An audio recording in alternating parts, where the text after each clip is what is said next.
जानकी जी का हरण हुआ। भगवान देखने के लिए जगह जगह गए, जगह जगह गए तो रास्ते में जानकी जी को पूछते पाछते एक आश्रम में पहुंचे। वन में महात्मा सब तैयारी करे बैठे हैं कि राम जी आए हैं तो हमारी कुटिया में आएंगे, लेकिन उसी वन में एक झोपड़ी में एक देवी रहती थी जिसका नाम था सबरी माता। राम जी महात्माओं के यहां नहीं गए। राम जी किसी के दरवाजे पे जाएं तो महात्मा को लगे कि ये हमसे कुछ पूछेंगे, हमारे घर आएंगे, भीतर आएंगे, हमारी झोपड़ी में आएंगे। राम जी महात्माओं की झोपड़ी में नहीं जाते। राम जी उनसे पूछते, अच्छा भैया बताओ यहाँ सबरी कहाँ रहती है? सबरी? महात्माओं का मुंह उतर जाए। एक तो स्त्री, सब महात्माओं ने बड़ा द्वेष रखा जीवन भर, राम जी उसके घर जा रहे। अच्छा महाराज, दंडकारण्य में सबसे पहले सबरी के ही घर पर राम जी क्यों गए? सुनो, अच्छा प्रसंग। एक राजा थे, राजा प्रयाग में जो कुंभ लगता है जिसमें पूरे महात्मा कुंभ में स्नान करने आते हैं, बड़े बड़े तीर्थ आते हैं, तो महात्मा के साथ राजा भी गए। राजा का डेरा डाला गया तो राजा का निवास बड़ा सुंदर व्यवस्थित बनाया गया रहने के लिए। पहले से ही राजा के रहने के लिए 2 मंजिल व्यवस्था कर दी ताकि राजा ऊपर से ही संतों का दर्शन करे। राजा के रजवाड़े बड़े होते हैं। तो राजा की धर्मपत्नी रानी भी राजा के साथ कुंभ में स्नान करने गई। एक दिन संतों का कीर्तन होते देखा राजा की रानी ने। रात्रि में सोई जो है, शाम के समय नीचे उतर गई राजा से बिना पूछे। मंत्रियों ने कहा कि महारानी साहब कहां जा रही? तो बोले हम संतों के पास जाएंगे। सबने रोका कि ये राज्य मर्यादा के खिलाफ है। रानी ने कहा चाहे जो हो जाए, हम तो जाएंगे। गई सो तो ठीक है, जाकर के संतों के कीर्तन में इतनी निर्मग्न हो गई कि ठुमक ठुमक करके बढ़िया नाचने लगी भगवान को रिझाने के लिए। राजा को खबर लगी। जब देर रात को रानी वापस आई तो राजा ने बड़ा डांटा, तुम्हें शर्म नहीं आती है? राज मर्यादा का उल्लंघन करती हो। कहीं राजाओं की धर्मपत्नियां इस प्रकार से संतों के पास जाकर के नृत्य करती हैं, मर्यादा को तोड़ती हैं। बहुत गलत किया तुमने, लौट कर नहीं जाना वरना मुंह नहीं देखेंगे हम जिंदगी भर। रानी को तो लत लग गई थी संतों की, भगवान के नाम की, गोविंद के नाम की। सुबह हुई और जब सुबह संत फिर कीर्तन करने लगे, सो रानी को फिर लगा के जाना चाहिए, पांव अपने आप खिंचने लगे। ऐसी मधुर कीर्तन हो गए संतों। दोबारा रानी गई। अब राजा को पता लगा तो राजा और नाराज हुआ, मर्यादा लोक लाज तोड़ दी तुमने। और रात को राजा ने कह दिया, आज के बाद अब हम तुम्हें कहीं नहीं ले आएंगे, और खबरदार अब डर रखा तो हम सिर काट देंगे तुम्हारा।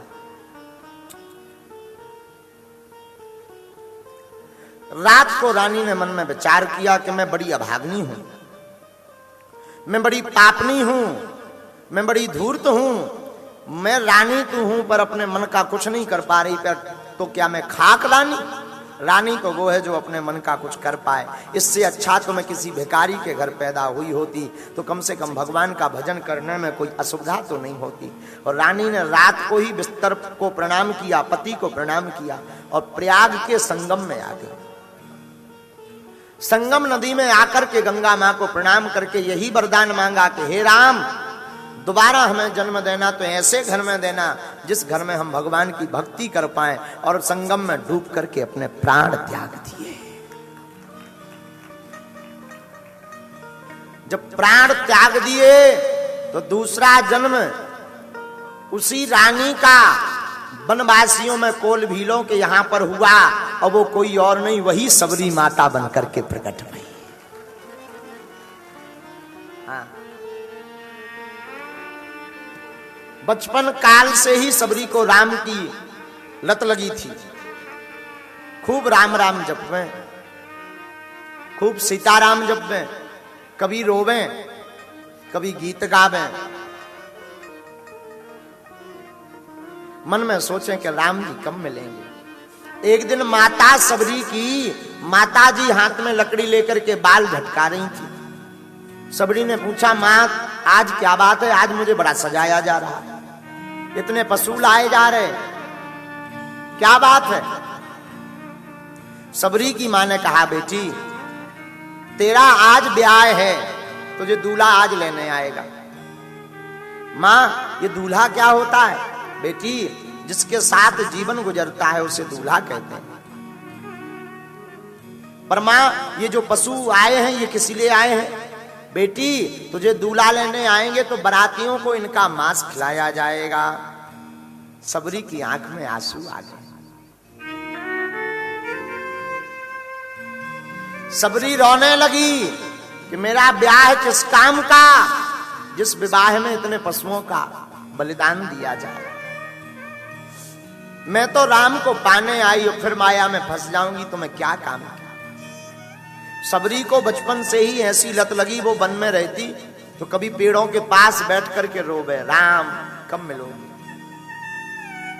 कभी पेड़ों से लिपट लिपट रोवे, कभी शरीर क्रोध डाले, खोज डाले, राम हे राघव कब मिलोगे। कभी हंसे, लोग उसे पागल समझे।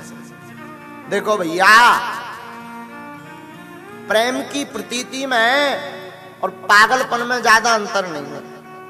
संसार के लिए जो पगले आए वो कहलाता है मेंटल।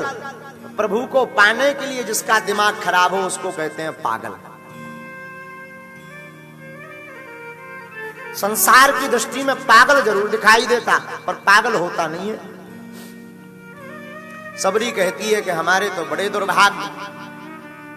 सबरी ने मां का हाथ पकड़ करके झटका दिया, मुझे नहीं श्रृंगार करवाना है, भग। और भाग गई सबरी। भागते भागते जिन पशुओं को कमरे में बंद कर रखा था वहां के किवाड़ खोल दिए, तुम भी जाओ, मैं भी जा रही, तुम भी जाओ। जितने पशुओं का बलिदान होना था तो पशु भागते भागते सबरी को धन्यवाद देने लगे। अरे सबरी, जिस प्रकार तूने हमारे प्राण बचाए हैं, जा तुझे राजा राम जी संसार सागर से बचाएंगे। सबरी भागती भागती वन में आई। स्त्री जाती तो उसे स्वीकार कौन करे। संतों के पास डायरेक्ट जाके रह नहीं सकती, क्यों स्वीकार करेंगे महात्मा। तो सबरी रात के समय संतों की सेवा कर दे और दिन भर पेड़े पे चढ़ी रहे ताकि कोई देखे ना। महात्मा बड़े हैरान। मतंग मुनि का जो आश्रम था उसकी कोई रोज सफाई कर जाए, समुदाय के लिए लकड़ियां रख जाए। विद्यार्थी आपस में सोचे हमने सफाई की नहीं, इतनी सुंदर सफाई कौन करता, ये लकड़ियां कौन लाता है। सब महात्मा हैरान हो गए। एक दिन महात्माओं ने छिपकर देखा तो रात्रि में एक लड़की दिखाई पड़ी। दिखने में तो पागलों जैसी थी। पकड़ लिया महात्माओं ने, गुरुजी के पास ले गए। महाराज ये लड़की रोज आश्रम की सेवा करती है। गुरुजी ने पूछा क्या नाम है तुम्हारा? महाराज सबरी नाम। रात को सेवा क्यों करती हो? महाराज गुरुदेव दिन में करेंगे तो क्या पता तुम हमें भगा दो, मैं स्त्री हूं, स्त्री होने के कारण मुझे भला कौन स्वीकार करेगा, तुम्हारे ऊपर भी कलंक का दाग लगने का भय रहेगा, इसलिए मैं छुप करके सेवा कर देती हूं। तो पिता माता से आज्ञा लेके आई तुम? महाराज पिता माता तो मुझे माया के गर्त में डालना चाहते थे, आपके चरणों की कृपा से मैं बच गई, मुझे किसी की आज्ञा की जरूरत नहीं, मैं मन मौजी हूं। मतंग मुनि ने कहा बेटी आज से तू मेरी बिटिया है, मैं तेरा पिता हूं, अब तुझे छिपने की जरूरत नहीं है, तू मेरे ही आश्रम में बिटिया बन के रहो। बिटिया बन के रहोगे कोई कुछ नहीं कहेगा, ना कलंक लगेगा और तुझे राम की भक्ति भी मिलेगी। तो सबरी ने कहा महाराज लोग आपको थूकेंगे, ताना मारेंगे, थू थू करेंगे आप पर। मतंग मुनि बोले बेटी मेरा नाम जानती हो क्या है? क्या? मेरा नाम है मतंग मुनि। मतंग का अर्थ होता मतवाला हाथी। मतवाले हाथी के सामने चाहे कोई हाथ जोड़े खड़ा रहे या कोई पत्थर मारे उसे कोई फर्क नहीं पड़ता। उसी प्रकार बेटी मुझे भी कोई फर्क नहीं पड़ना, तू चिंता मत कर। मतंग मुनि के आश्रम में सबरी सेवा करने लगी। एक दिन सब संत रोने लगे, गुरुजी जा रहे, गुरुजी जा रहे, गुरुजी जा रहे। तो सबरी भागी भागी आई। गुरुजी लेटे हुए थे चटाई पर, प्राण पखेरु उड़ने वाले थे, पैर ठंडे पड़ने लगे थे, पैरों से प्राण ऊपर की तरफ आ रहे थे। सबरी भागी भागी आई, गुरुजी कहाँ जा रहे हैं? बेटी अब मैं जा रहा हूं, मेरा समय हो गया। गुरुदेव कहाँ जा रहे हो? उस घर जा रहे हैं बेटी, परमात्मा के घर। अच्छा कब लौटोगे गुरुजी? क्योंकि वो जीना मरना तो जानती नहीं थी। गुरुजी बोले बेटी उस घर से कोई लौट कर नहीं आता है, ऐसे घर जा रहा हूं। अब तो आंखों में आंसू आ गए। गुरुदेव अब हमारी रक्षा कौन करेगा? हमें राम जी से कौन मिलवाएगा? हम राम जी से कैसे मिल पाएंगे? बेटी तुम चिंता ना करो, तुम्हारी रक्षा हमारा मंत्र करेगा। और जाओ, हम वचन देते हैं तुम्हें राम को नहीं ढूंढना पड़ेगा। बेटी तुम इंतजार करना, एक दिन राम तुम्हें ढूंढते ढूंढते तुम्हारे घर पर आएंगे। ये ताकत है गुरु वचन में, ये ताकत है गुरु कृपा में। गुरु की जो भक्ति बड़े भाव पूर्वक कर लेता है भैया, उसे भगवान को नहीं ढूंढना पड़ता, भगवान उसे खोजते खोजते आते हैं। पता है आपको सबरी ने कितने वर्ष इंतजार किया? 10,000 वर्ष। हमने तो पढ़ा सुना है एक महापुरुष के मुख से कि जब राम जी आए तब सबरी की भौं के ऊपर ये जो बाल है ना, आंखों के ये बाल, आंखों के बाल इतने लंबे हो गए थे कि जमीन में गिरने लगे थे। जब राम जी आए तब वो देख नहीं पा रही थी, तो बाल ऐसे करके राम जी को सबरी ने, पर आंखों के बाल ऐसे करके देखे। इतने वर्ष सबरी ने इंतजार किया। आज को आदमी 3 घंटा कथा में बाबा जी को इंतजार नहीं करा था। बोले ब्याज जी तो हमें लगा तप गए, दूसरे ढूंढो।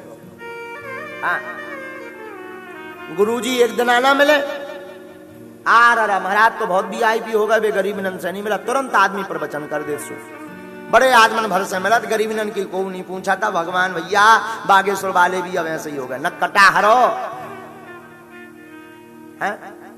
क्या बताइए, धन्य है सबरी जिसने गुरु कृपा से भगवान को पाने के लिए 10,000 वर्ष इंतजार किया। हम तो यही कहेंगे आप भी अपने जीवन में राम का इंतजार करो, गुरु कृपा से आपके जीवन में भी राम आएंगे।